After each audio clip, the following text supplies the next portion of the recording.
I always use as a standard, whether I'm making myself laugh, whether I'm scaring myself.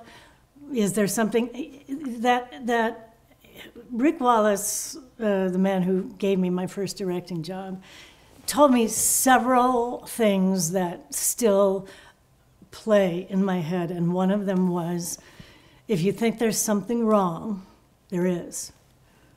Don't think you can fix it in the editing room. Don't think that it will not show. Don't do that. Stop and fix it.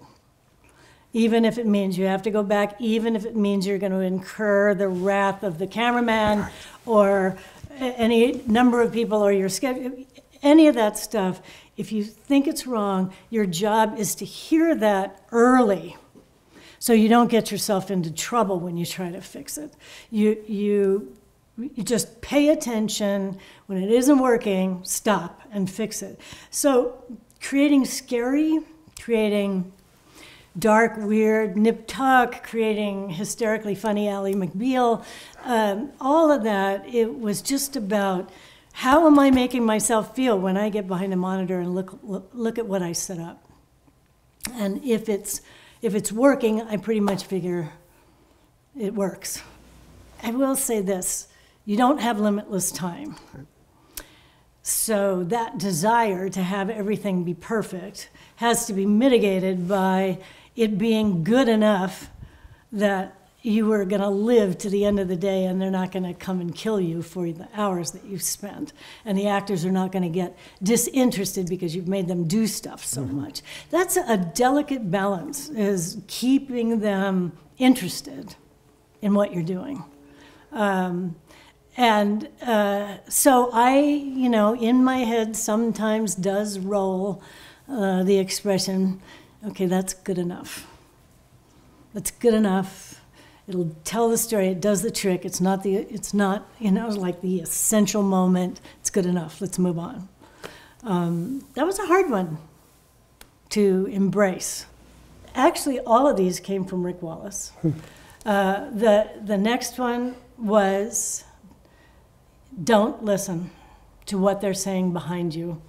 Develop a thick skin, because everybody behind you has an agenda. They want to go home to their kids. They think they should be a director. They want this, they want that. They're tired, they're bored, they're blah, blah, blah, and they're gonna potshot behind you.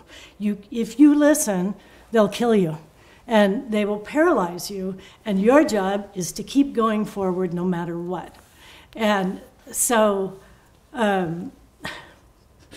I took that to heart so thoroughly that entire scandals can be going on behind me, and I don't hear it at all. And people will come up to me and say, did you hear that? And it was happening right behind you? No clue, because I somehow developed some kind of a shield against distraction. And being hurt.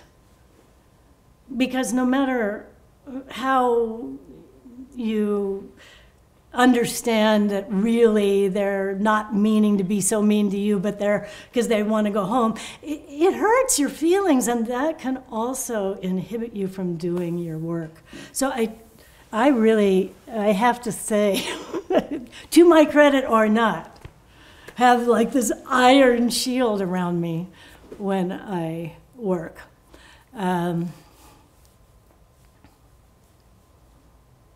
And then I guess my piece of advice would be, make the editor your friend. They, even if they're only moderately talented, you, by virtue of empowering them and talking to them and giving them the benefit of your storytelling, you can make the show that you want. And they work really hard in those little rooms. They deserve credit and acknowledgement, and it's important to do that. And then I guess I would say,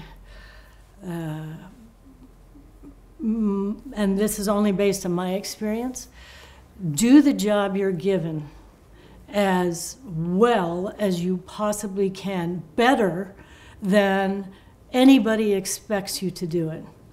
And if you do that, you will have made somebody else's life easier because you took on part of their responsibility.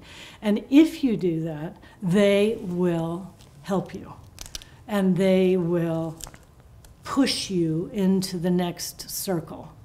And my experience in my career is really kind of a set of interlocking circles. And I go around and I go around and something happens and it pulls me into the next one. And so if you always honor the work that you've been given, don't think you're supposed to be doing that. Just do what you're given. Something will happen.